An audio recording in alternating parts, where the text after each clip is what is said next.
Hi, everybody. My name is Bill Soroka. I'm the founder of NotaryCoach.com and the Sign and Thrive Notary Training Course and Community. On this episode of Profiles in Ink, I have Martin Renteria from the Houston area. Martin, welcome. Thank you for being a part of this. Well, thanks for the invitation, Bill. Yeah, Martin, I'm really excited. I've been really looking forward to this interview, especially after I had the chance to meet you when I was out in Houston at Judy Lichtenberger's area meetup. I was real impressed with both you and your wife, Barbara, and how committed you are to helping new notaries in the area. And you've got some real exciting things coming up, so I want to make sure that we are able to talk about those. Absolutely. Awesome. Thank you.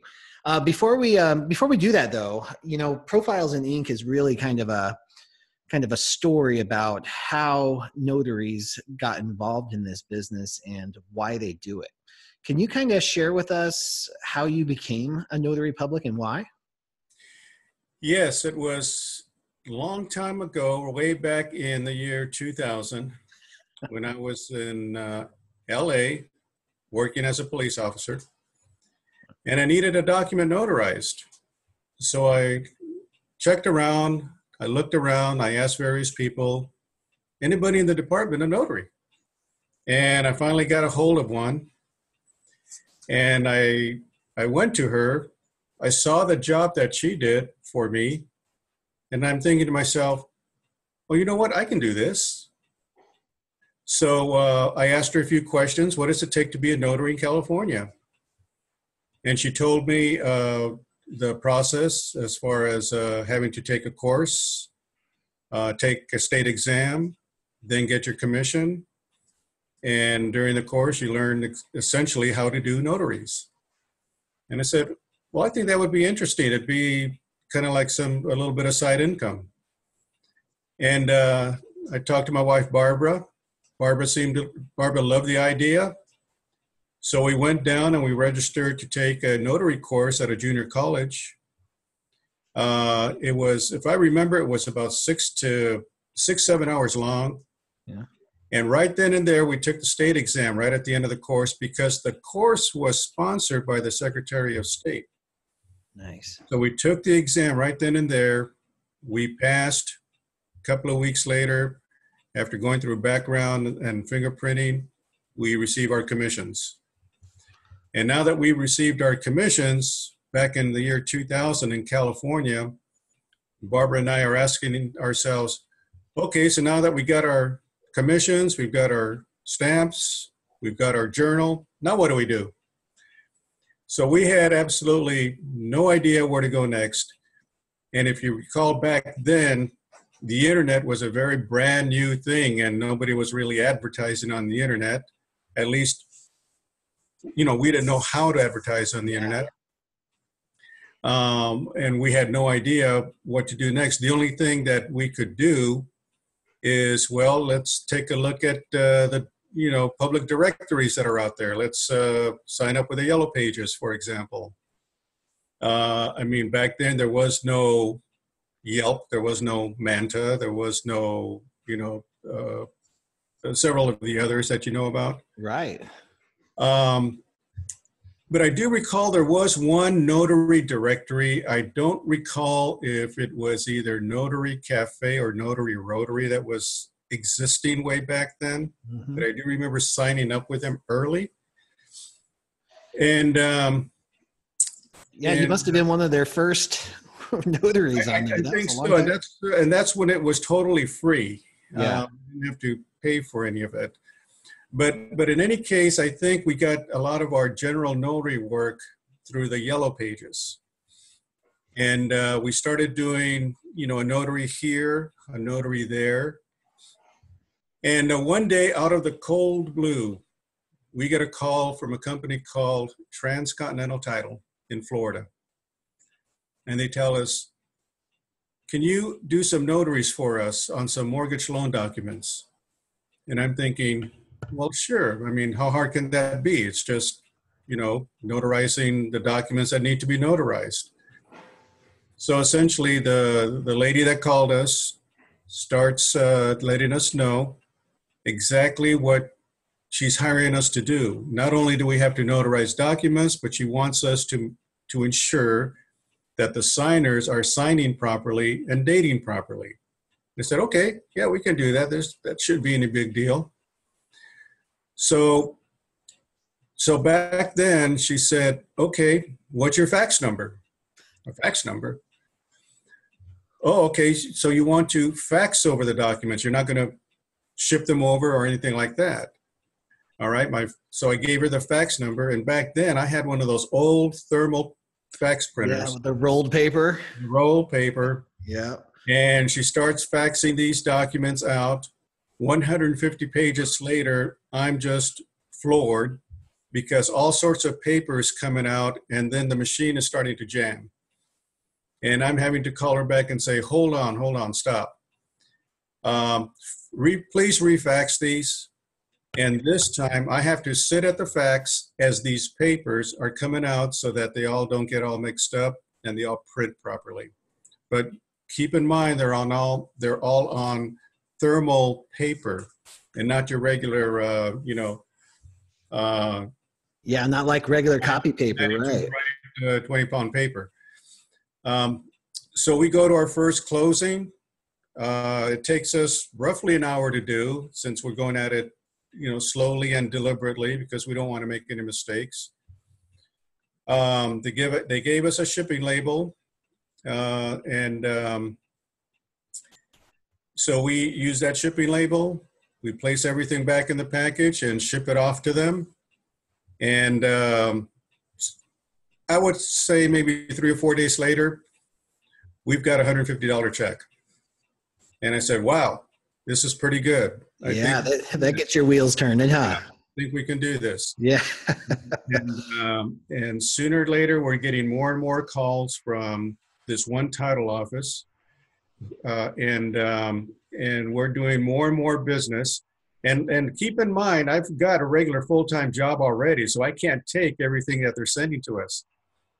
What we have to do is limit ourselves to either evenings or weekends. And Barbara, my wife, is also new at this, so she doesn't want to go out and do it on her own. So I'm saying, okay, if we get a call, just take them weekends or evenings, and we'll get to work on those. Well, that's an inspiration, Martin, because I think so many people are afraid that they don't even start, because they have a full-time job and they think they can't do this part-time. But here you are 19 years later. Yeah. It's really taken off for you, right? But in any case, and during that time, in the year 2000, 2001, going into 2002, we learned about this association called the National Notary Association. Mm-hmm. We checked them out. And when we checked them out, we discovered that they've got this new course going called Notary Signing Agent training course. Mm-hmm. And so we're thinking, you know what? The way they describe this class, this is what we're doing. And they're talking about certifying notaries to do this. And so I talked to Barbara and let's say, you know what? Why don't we just go ahead and take the course and see what it's all about? So we take the course, we become certified, and we get listed on signingagent.com, and we start getting more calls. And pretty soon, NNA starts growing with the signing agent program. Our notary business starts growing, and pretty soon we're just, 20 years later, we've got thousands of mortgage loan closings under our belt, not to mention the general notary work under our belt. Now, what's interesting to note for us is that we started off in California in the year 2000. In 2008, we moved to Texas. And we noticed extreme differences between how California does their notary training and how Texas doesn't do any training, at least not mandatory training. So I'm boning up on a lot of the statutes. I'm boning up on a lot of what it takes to be a notary. And I'm thinking, I'm going to have to take a state exam for Texas. And when we apply, we discover, well, there is no state exam. We just turn in our paperwork, turn in our application, do thumbprints, background, and you got a stamp. And I say, well, where's the training? Where's the exam? And they tell me, well, there is none. We've got a training video on our website that you can take a look at, but it's all on you. And I'm saying, wow. Luckily, I feel that I'm already well trained to continue to do loan closings in Texas. The only thing I discovered in Texas was, the funny little rule they've got called with the cash out closings. Yeah. Which means that for any cash outs, we have to close at a title office or a lender office or an attorney's office. Mm-hmm. And so we discover how to follow that rule. And we continue to get more and more closings. And, after we moved to Texas, I'm retired from law enforcement. And all of a sudden I'm making an extra 30 grand a year we're doing loan closings here in Texas and gaining more knowledge and experience. Yeah. And it's only recently, within the past year, that my wife and I decided, all right, let's start to slow down our notary business, because for all intents and purposes, a few years ago, I decided to go ahead and get licensed to be a private investigator. Now, for private investigator, yeah, I had to study for a state exam. I had to go down to Austin to take a state exam, and it wasn't an easy state exam. But we got licensed anyway because, I had passed to be a manager for our company. And we started doing more and more private investigations work and not as many loan closings. And then, soon we realized how to balance the two. We started turning away more and more loan closings and giving them to other folks. And one thing that bothered me, though, that seriously bothered me, that came to light. As I met other notaries here in Texas, and I started recommending or referring notary jobs, loan closings, to other notaries, those title offices and signing services called me back and said, that person you referred us to, they really didn't know what they were doing. I said, oh my God, that's right, because they're not trained here in Texas. Right. So then Barbara and I thought, you know what? We got to do something about this. We got to start doing something about training people. We got to do something to start and ensure that whoever we refer or recommend, they know what they're doing. Otherwise, it's going to look bad on us, and it's going to look bad on, the rest of the notary industry here in Texas. So I started off by going on the Facebook pages and, putting in my 2 cents worth of information and knowledge and experience on Facebook pages. And then, after all is said and done, I met our good friend Judy Lichtenberger, and she hooked us up to a group of notaries that she had who were up and coming new notaries. And when I met with her, I told her all the experience and knowledge that we've had, how long that we've been doing it, and she really wanted us to essentially be mentors for her group. And that's how we started off in teaching other folks on a personal level and on a physical level, meaning the classroom setting was small, it was short, but it was more like one-on-one. And we told them exactly what to expect. Well, the first thing I had to do was teach them the Texas notary rules of the road. This is how you do an acknowledgement. This is how you do a jurat. This is how you do a certified copy. And to tell you the truth, many other notaries that we talked to really didn't understand the difference between acknowledgement and jurat, and the steps you have to take to do an acknowledgement and the steps you have to take to do a jurat, especially giving the oath for a jurat. You know what, And Martin? I sorry to cut you off, but I want to talk a little bit about that too, because you've got some really good points that you brought up, especially about the training.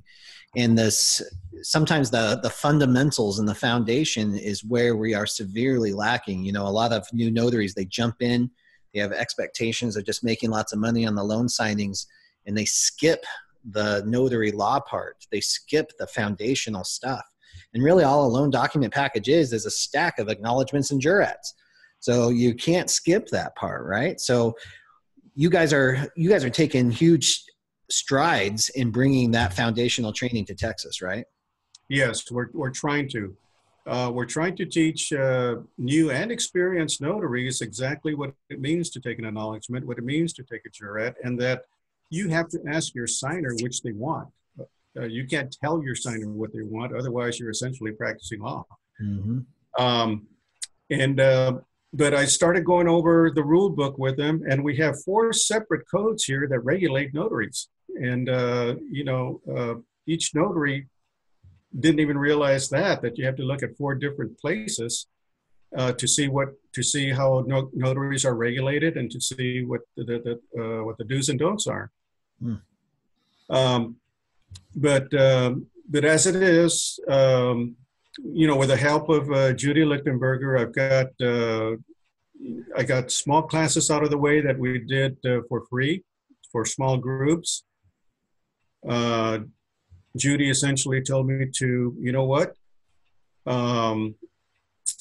you present well, Barbara presents well, and you guys should start charging for your services. And we thought about it, and Barbara and I said, okay, you know what, let's give this a shot. Let's start charging for our services. Let's start being more organized, more professional, and get a good solid curriculum going. And that's where we are now. We had our first training session this past month. It was on estate planning documents by special request. And, I'm telling you, we got more people than I thought we would get, and it turned out well. Oh, that's awesome. So glad to hear that. Yeah, I've got another class coming up in June, on June 15th. And for this particular class, I want to teach the new notary, maybe even the experienced one, the rules of the road, what it is, what you need to know to be a Texas notary. And with the rules of the road, I want to go into an introduction of what it is to be a signing agent. And what many notaries don't understand is that a notary public is one thing.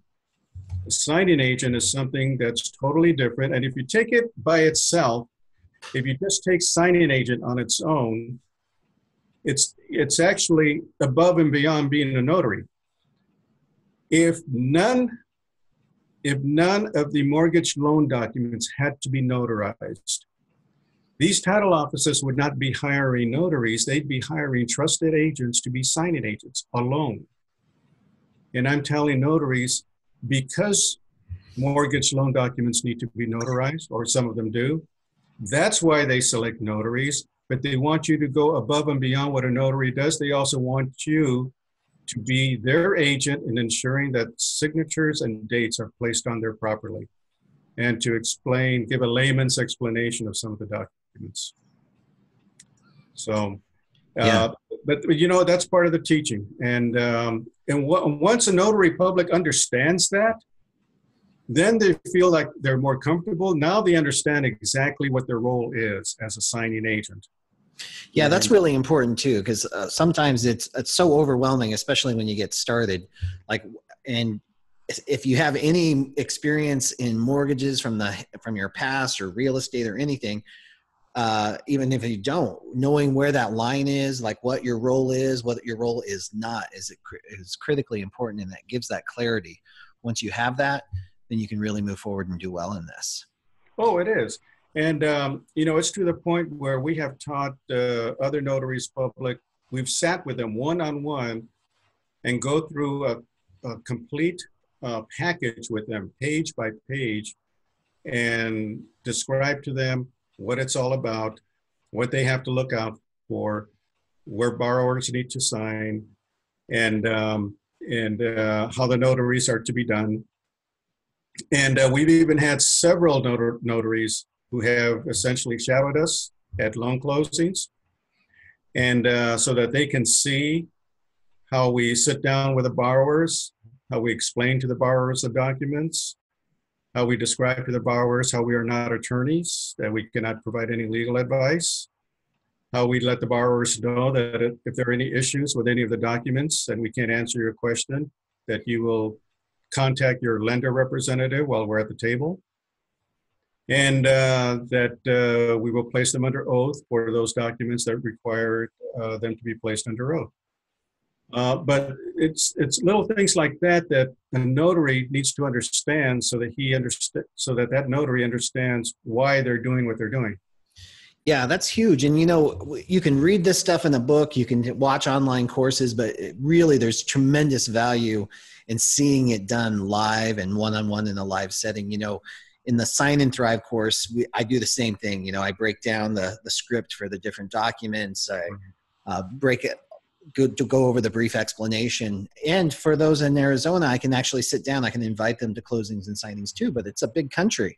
Yeah. So the fact that you are able to provide that in Texas, I know is tremendous value. The other huge thing that you talked about was the fact that the state of Texas does not require notaries public to take a test to become a notary public. We deal with that in Arizona as well.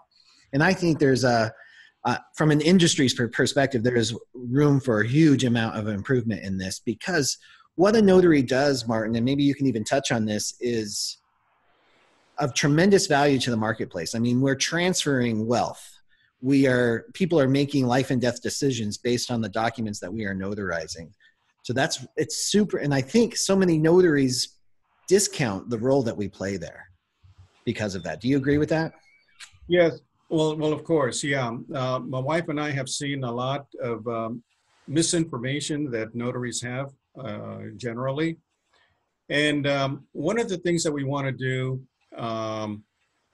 with the state of Texas is try and get the state legislature to start mandating training to become a notary, provide a continuing education program for notaries. And coupled with that is an increase in the per signature fee that a notary can charge. I think one of the things to do that is to try and get some type of an advocacy association going. And what I wanted to do was I wanted to promote and encourage the notary public industry to become more professional. And I wanted this association to be a conduit to share information, to get education going, to get more training involved, and to be a conduit for legislative action. In other words, with the association, with the more members that an association could have, we become a bigger voice with the legislature, and the legislature will start listening to what the notary feels things should be like, rather than just an industry person with the mortgage loan company should be like, because there are other sides to a lot of these things, and on top of all that, there's the idea of networking. Once you have an association, we can have an annual conference, get all the notaries together and network, have a few training courses, give them legislative updates, and professionalize the notary industry. I love that. I love that idea. We got to raise the bar and increase the level of professionalism in a lot of ways. We've got a lot of professional notaries that have really taken this on and treated this and owned it like a true business. And there's still that tail end that's there's room for improvement on elevating the whole industry. And I love that you're taking this on. That's quite a task. Well, yeah, I'm definitely tuned to that. And like I said, we started off as notaries in California. We were actually trained by going through a JC class. And so I know what California offers. I know what Texas offers. And recently I learned that in that a state such as South Carolina, you don't even need a seal to be a notary. You don't even need a journal when you notarize documents. And I know that there's one lady out there who's trying to change all that. Mm-hmm. And I hope she's successful.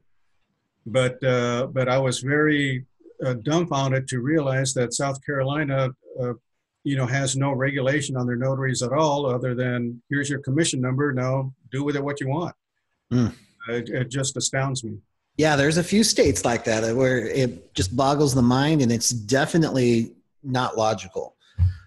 So I think there's, again, that whole room for improvement, and it's really going to be interesting to see where this goes, because now there is a new sparked interest in the industry. Now we've got the remote online notarization too, that is really shining some light, I think, on the holes in the legalities of everything that we do. So this will be an interesting time for our business, I think. Yeah, remote online notarization is a totally different topic. I've got my deep reservations about, RON, and I'm waiting to see how it pans out. Now, over the last 20 years, Barbara and I have gone through a series of e-notary systems, e-notary platforms that have never panned out. They were tried. We were involved in those, and we probably did less than a handful of e-signings, and it never got off the ground. Mm. I don't know if this RON system is going to get off the ground. I've got my reservations, but I do see the holes that you have with respect to an increased liability and possible fraud. But if I'm wrong, then I hope I'm wrong. But if I'm not, then we need to change state law.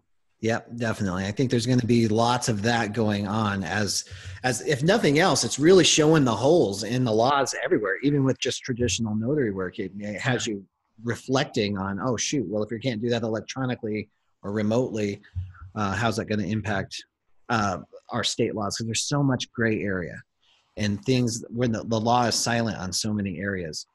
And do you touch on that at all, Martin? I know you really dive into the law at all. Do you, in your training, do you talk a little bit about when the law is silent? Well, I do talk about when the law is silent, as far as the remote online notarization. I have not spoken on that issue. I'm not even thinking about teaching a class on that issue. There is a lady out here that does involve herself in teaching courses in remote online notarization. I really don't know what the if there's any real aptitude for a notary to move in that direction. Right. It's still too early to tell. But when I talk about creating this association, I do tell the audience exactly what I would like to do, as I've explained to you. And the primary reason is to get laws changed in our favor and not in somebody else's favor. The mortgage loan industry, they have their rules and regulations that they have to abide by. And we understand that they want to take shortcuts.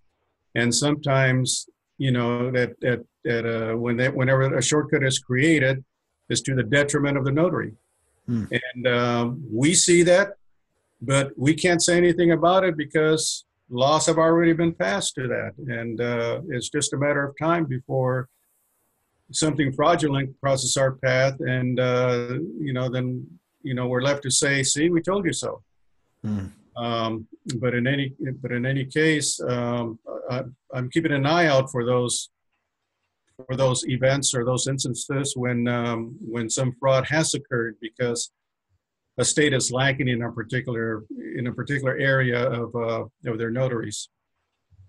I love that you're an advocate for the notaries in this industry, in this business. I think that's exactly what this industry needs. So thank you for that. And I can't wait to see where you go with it. If somebody wants to get a hold of you and learn more, what's the best way to do that? Well, I just got a website online. It's www.texasnotarytrainingforum.org. and they can go to that website and take a look at it. I talk about the upcoming class, and they can contact me via the website. I've also got listed Judy Lichtenberger's meetup group, and I've also got a Facebook group called Texas Notary Training Forum Facebook group.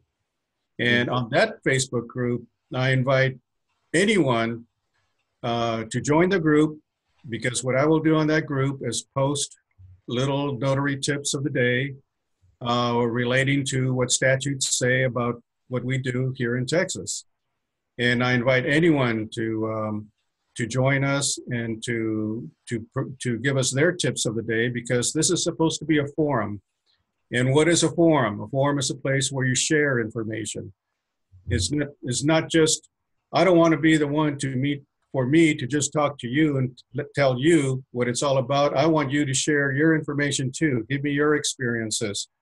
Tell us what you've come across, and tell us whether or not a law has helped you or hindered you. And then we can discuss that. And then as we go along, things will form so that perhaps we can get a list of issues to take to the legislature and have things changed. I love that. And I love that you're empowering yourself, you're empowering the notary, because we do have a voice. Our voice really can make a difference. And we just saw evidence of that in California, where the notaries really took a stand against that latest legislation, because they just didn't think it meant right. So our voices have the power to make a difference. Right. We can change things. It's a matter of organizing and expressing those thoughts in a safe environment. And I love that you're providing that. Martin, I'll post the website down below in the show notes.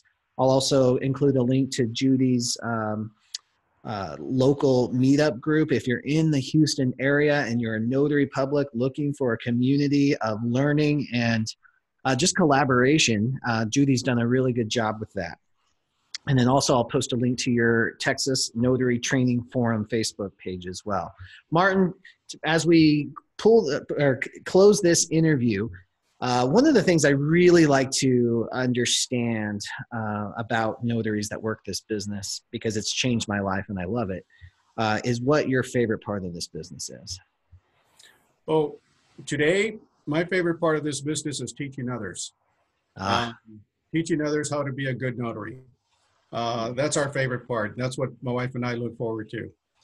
I love that. But before we started teaching, our favorite part of the business was when we sat down with the borrowers or the signers, we become friends with them.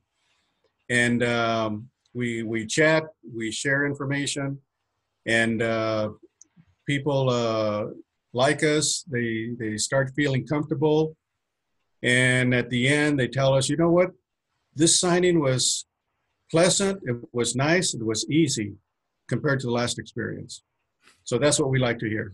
I love that. I love that so much. The people is really the best part of this whole business. And whether it's the signers across the table or the students that you're teaching. Exactly. That's what makes this all worthwhile. Martin, thank you so much for your time today. I know this is going to make a difference to notaries everywhere, especially those who are in Texas and can take advantage or direct advantage of your knowledge and insight. But I know you're doing big things, and the whole country is going to benefit from this. So thank you for your time, and thank you for watching, guys. Enjoy your holiday weekend. Thank you, Bill.